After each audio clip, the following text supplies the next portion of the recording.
Nagulantang ang publiko matapos kumbalat ang umano'y malaswang video na sinasabing kinasasakutan ni Lizata Nas Kokak at ng kanyang di umano'y kalaguyo. Ayon sa ulat, ang kontrobersyal na video ay unang lumabas sa social media at mabilis na nag-viral na nagdulot ng matinding kahihiyan sa pamilya ng diktador. Hindi umano inaasahan ng Pangulo na si Kuting Jr. ang biglaang pagkalantad ng video na naging sanhi ng kanyang pagka-atake sa puso matapos itong mapanood. Agad na isinugod sa ospital ang Pangulo para sa agarang atensyong medikal. Samantala, walang opisyal na payag mula sa kampo ni Lizata Nas Mags kaugnay ng isyu. Gayunpaman, maraming netizens ang nagpayag ng galit at pagkadismaya na nagdulot ng mainit na diskusyon sa online world. Ilang eksperto rin ang nagsabi na ang naturang video ay maaring makapagbagsak ng reputasyon ng administrasyon. Ayon sa mga tagapagsuporta ng Pangulo, isang malisyosong pakana ang pagpapalabas ng video na ito upang sirain ang kanilang pamilya.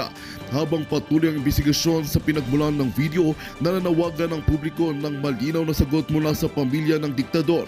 Sa kasalukuyan, nananatiling nasa ospital si Pangulong Kuting habang pinag-aaralan ng kanyang mga abogado ang posibleng aksyon laban sa pagpapakalat ng video.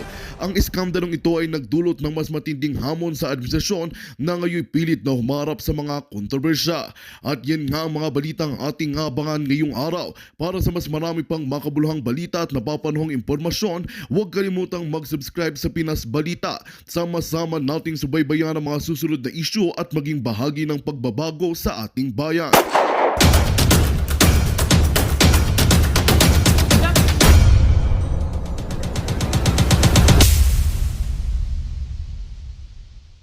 Thank you po. Ma'am Parvina. Number one sponsor namin yan sa mga charities.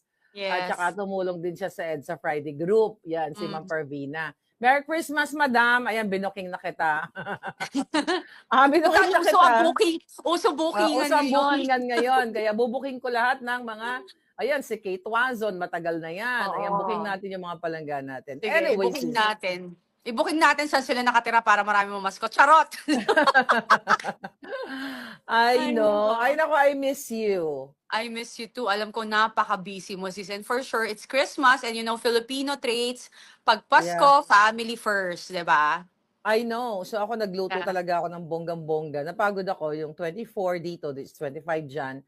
So taga ko yung kusinera sa pamilya. Tapos, alam mo naman, taga-taguyod ng mga karaoke moment. Oo. Nag-KTV ka ba? Yes. Ako nga yung natatawa nga ako kasi, di ba, ganun tayo eh. Tayo nagluto, tayo pa yung performer. Correct. Tayo nagluto, tayo Ano yun? performer, tapos tayo pa Oo. producer, tayo Exactly. tayo ng donor. Oo, lahat na. yan. Pero Di ba? we're happy. Oo. So Yes. anyway, oo. sis, for sure, nabalitaan mo na mga away-away, di ba? Mhm. Lalo na yung nasa Siyempre. loob ng Malacanang. Talagang grabe. Yes. Mm-mm. Alam mo, nung nag-text ka sa akin, Mm. kanina ba yon tungkol Mm. kay Lagda. Yes. So alam mo rin ba na sinisante na siya? Hindi siya, hindi siya official na sinisante. Pero Mhm. sinisante na siya according to my puting ahas dahil nga sa issue niya sa BARM na panghimasok niya doon. At syempre, again, yung issue nila sa kamkaman ng pera ng bayan.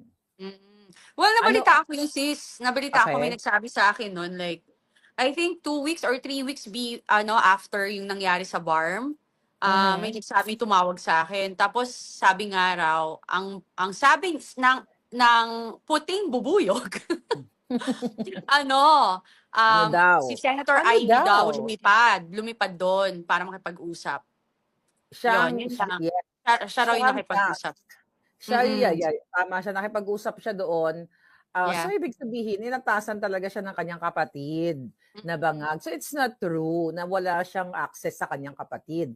Kasi Mm-mm. remember, may dramatization 101 si Mangga nga, Amy Marcos, na Mm. nanawagan siya sa kanyang kapatid na sana dinggin siya, nagpa-interview siya sa media, na yung regarding nga sa national budget, na dapat daw i-double check ng kapatid niyo o aralin. Kaya nga di ba galit na galit din ako noon, bakit ka mananawagan?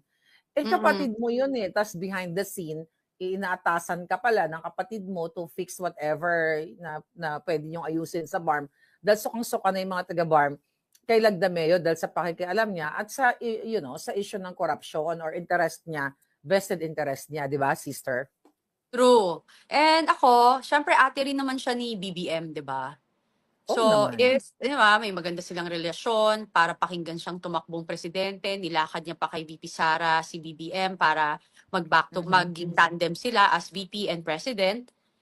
Dapat, kung kaya niyang gawin yon before, kaya niya din gawin ngayon. 'Di ba? Kasi So, imposible na, ako naniniwala naman ako may hindi pagkakaintindihan sa magkakapatid. Pero, after all, dapat siya yung maging most responsible among everything kasi she was the one who initiate the partnership or like the tandem or unity team na whatever tinatawag nila. And ako, another thing also, para matapos na rin itong mga issue sa vangag-vangag, dapat siya din nagko-call na, ang tawag niya, ibunsong kapatid sa Ilocano, I forgot. May Ading. text Si Ading, Ading, magpa-hair follicle test na tayo buong pamilya natin. Para matigil sama na na to. kayo. Di ba? Ako, kung ganun gagawin ko. Tigilan na wag nilang pagtatawanan or anything. Kasi, the more na iniiwasan nila, the more na halata. 'Di ba? Kaya True. nagkakagulo yung mga tao. So, to put an end on this, dapat, sila, okay, this is what we're going to do. Pero ayoko dito sis gawin nila yung hair follicle. Punta sa Singapore. No, 'Di kasi ba? kasi kung Yeah. nababayaran ng doctors, 'di Yes. ba? Kaya nga Oo. tutukan yun or bayaran and everything. You're right. Kasi sa Singapore, bawal na bawal yan eh. So, let's all go to Singapore. Yun. Doon tayo Yes, kasi sa follicle test. alam ko sa Singapore, maraming mga nahaharang dyan ng mga big Gurgur time din. sis! Gurgur ang mga drug dealers and gurgur. everything. Oo. Oo. Dapat pala si Bangag, no? Pag tungtong pa lang sa Singapore, gurgur na.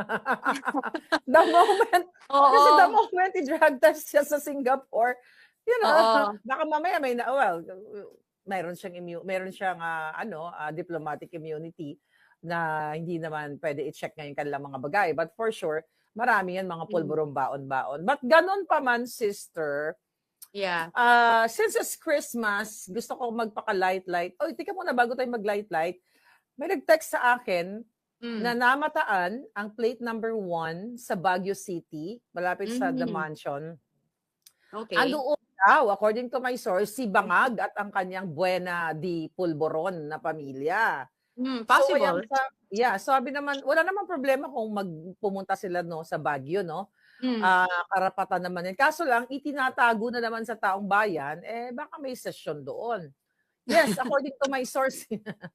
Baka may pulboronic activity na naman. Oo. Well, malamig. Pag malamig, sarap uminom ng wine. 'Di ba? Para hindi maduling sa kalasingan. Kailangan, 'di ba? Masarap tumira, 'di ba? Exactly. Party. Yeah. Oo, Kaya ayaw tumaba.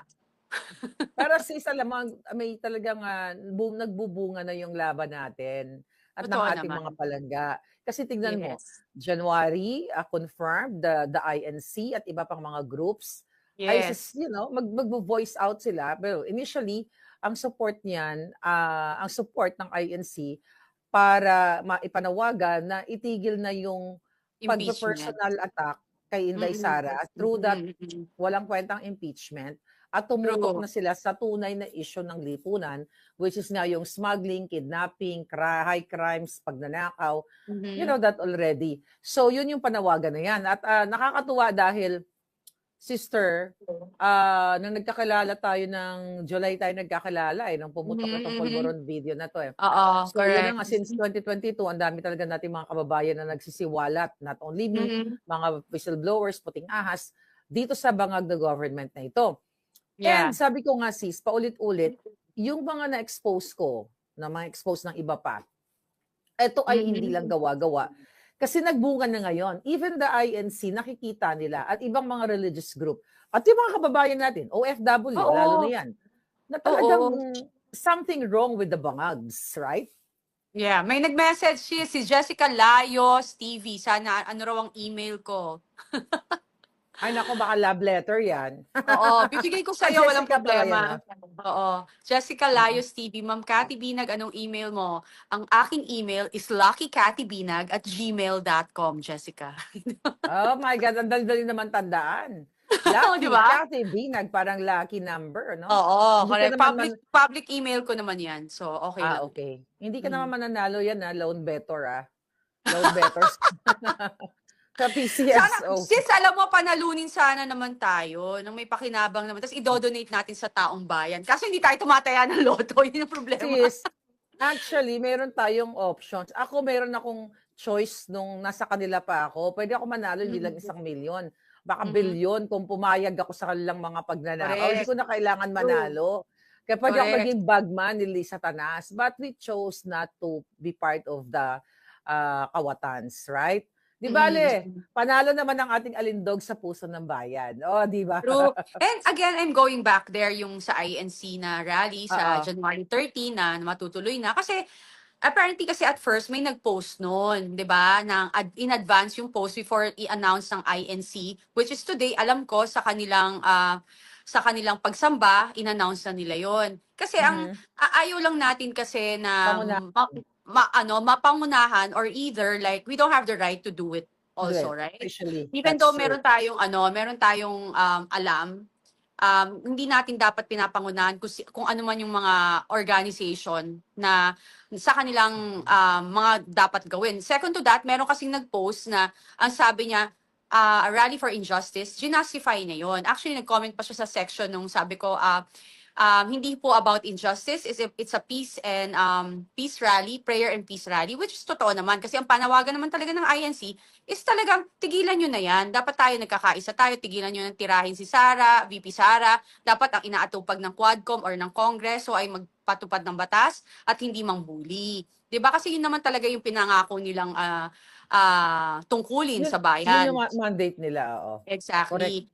So yun lang, sabi ko nga, wala namang problema, matutuloy yung 13, pero wag nyo lang babahiran ng, alam mo yun, dadagdagan nyo ng wording na hindi naman yun talaga yung sinasabi ng INC, 'di ba? Wag na tayong gumatong, 'di ba, na kung ano man, hayaan natin sila. Pagdating ng 13, if you want to support, let's support them, let's pray with them, 'di ba? Tapos from there, let's see what will happen, 'di ba? Ganun lang naman yun. Magpasalamat na lang tayo na may mga nananawagan na ganyan, na isang malaking grupo, 'di ba? Oo, at saka dapat talaga sumuporta na kasi yung nakausap ko ng puting ahas na talagang may magaganap. Ito hiwalay dito sa INC na may magaganap talaga na pagtitipon. Sabi ko nga pagtitipon at nananawagan sila na pag may mga pagtitipon na ganito, may peaceful rally, movement or whatsoever, 'di ba?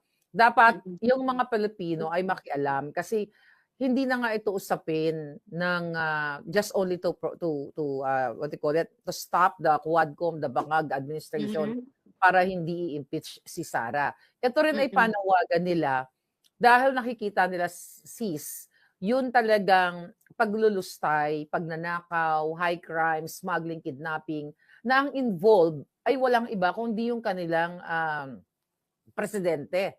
'Di ba? Yung presidente niyo diyan. So, yun yung panawagan. Kaya nga tama ka doon. So, wag natin i-rephrase, dagdagan yung panawagan ng INC, but your group, let's say iba-ibang grupo, pwede naman kayo magsigaw ng panawagan ninyo. Tama na kung ano man yon, whatever, 'di ba? Kaya sa go ahead, whether EDSA, whether Luneta, whether Medjola, wherever, you can just go. Kasi wala namang monopoly yung yung pagsuporta o pagiging bayani o pagiging matapang. Wala yan. Lahat tayo kasali diyan. Lahat tama naman. At saka yun nga sana ako ngayong Pasko nga sis. Merry Christmas everybody! Happy holidays!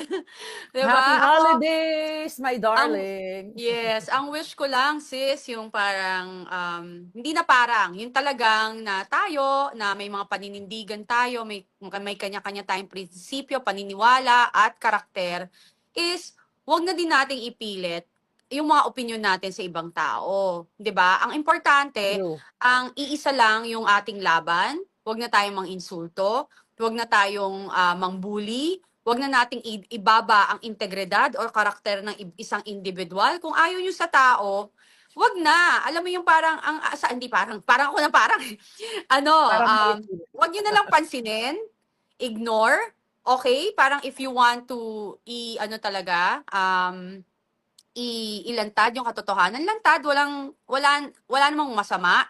Then from there, tapos na. 'Di ba? So, kasi, you don't need to prove anything to anybody if you're not doing anything wrong. And kitang-kita naman ng tao kung ano yung magiging katotohanan. And dun din sa mga bully na makukulit, na ayaw rin magpaawat. Ano din, parang listen. Kasi, wala namang mapupuntahan kung palagi tayong may bangayan. Isa lang bangayan na, kabangayan at kalaban. Yung mga Isa lang ang kabangayan, kabangagan. kabayan natin. Papahamak sa ating bayan. My God, nakikita mo ba sis? Diba? Kitang-kita naman ang ating ekonomiya ay bumabagsak. Ang stocks natin bumabagsak. Ngayon, we are overflowing with yung mga properties like development, yung rentals now ay babagsak this coming year. Sobrang tumataas. Sobrang babagsak sis kasi sobrang daming space available. So kawawa ang real estate din natin. We're having problem with that. And another thing is like kitang-kita mo na nagbenta tayo ng ginto pero sa napunta. Tapos Yes. ayuda tayo ng ayuda, yung pala ang dami nating problema. Yung utang natin, yung 'di ba, pinag-usapan natin yung sa PhilHealth na sinasabi, may isang nag-comment diyan na nagmamagaling na may extra funding naman ang PhilHealth. Yung nakakalungkot na sa Senate, yung mga senator na iba dyan hindi talaga pinag-aaralan yung kanilang pinipirmahan. Hindi nagre-research, may researcher naman sila. Oo nga, hindi naman lang sila tiningnan yung utang ng PhilHealth na kulang pa yung pondong meron sila na extra. Kasi parang 1 trillion ang utang ng PhilHealth and yung pondo nila, I think 600 ba? 400? I forgot na. So, just imagine kulang yon, 'di ba? Well, we all know na talagang yung national budget kontrolado talaga ni Tambaluslos, which is yun nga kaya sila nag-aaway-away, not only PhilHealth, iba pang mga ahensya ng gobyerno, kaya sila talaga nag-aaway-away ngayon ni Lisa. Sabi ko nga kanina, I don't know kung narinig mo sa unang vlog ko, na hindi invited si Tambaluslos sa itong Noche Buena. Tapos, yun nga, even yung mga pumunta daw doon, actually nag-message sa akin yung ating puting ahas na doon, ang pinamigay daw ng mga pamasko doon sa mga kamag-anak nila na ginagamit lang for political stunt na, kunwari, sama-sama sila, buo pa rin yung family, is 10,000 pesos na naka-envelope. Naka-envelope ba? Pero, hindi daw lahat nabigyan. So, doon pa lang may favoritism na naman. Kasi, yun naikwento sa atin, dahil nga, naapektuhan yung, well, we're talking about trillions of budgets ng Pilipinas. So, kaya sila nag-aaway, si Lisa Tanas at si Tambaluslos. Tandaan natin na alam mo yan, na si Bongbong Bangag, wala naman talagang kamay na bakal yan or decision making. Yes. Wala siyang decision making kasi si Lisa lahat ang nagpapatakbo. So, ang nangyari daw, away-away sila dahil nga sa Kaban ng Bayan. Tapos doon sa party nila kagabi, November, Noche Buena, ay hindi lahat nabigyan na kamag-anak. Kasi si Imelda ay nagbigay ng pera.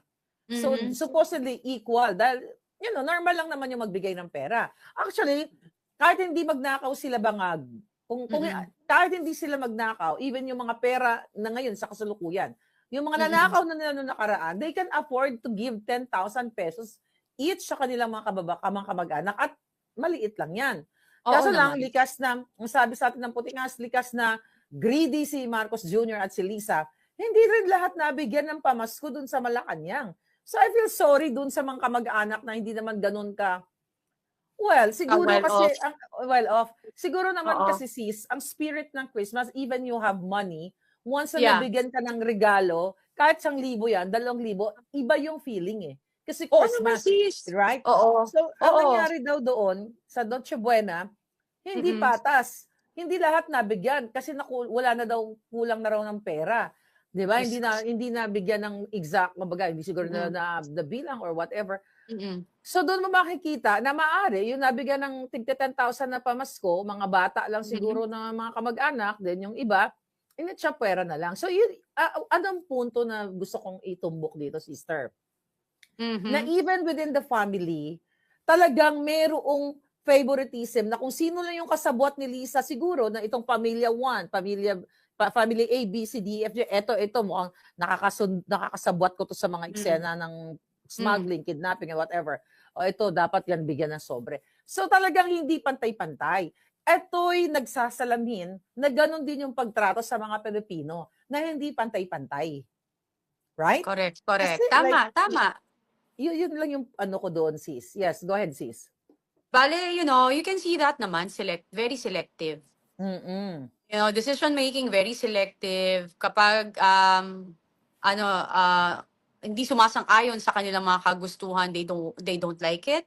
Mabubuli, like what happened to Colonel Heraldo Grejaldo and the other general, exactly. the PIDEA director. Diba? Imagine, they are alam mo yon, matitinuyan, ang daming napatunayan sa kanilang serbisyo. Tapos ang nag-contempt, saan ka makakakita? Dating Alex Bungkayaw Brigade. Alam ko may mga nagbagong tao, pero this kind of person, yan si Pandak Guano. Pandak. Meron siya Anthony Bonaparte na di ba? Na hindi ko nilalahat-lahat ng nagbago, okay? Pero siya, makikita mo sa character niya na talagang walang hiya. Napaka-walang hiyang tao. Yun. Sana ako this Christmas yung prayer ko is hindi sana naway mabuhay ang puso ng ating mga men in uniform or mga kasundaluhan at kapulisan na ipagtanggol nila yung kapwa nila. Kasi, di ba? Okay, go sis.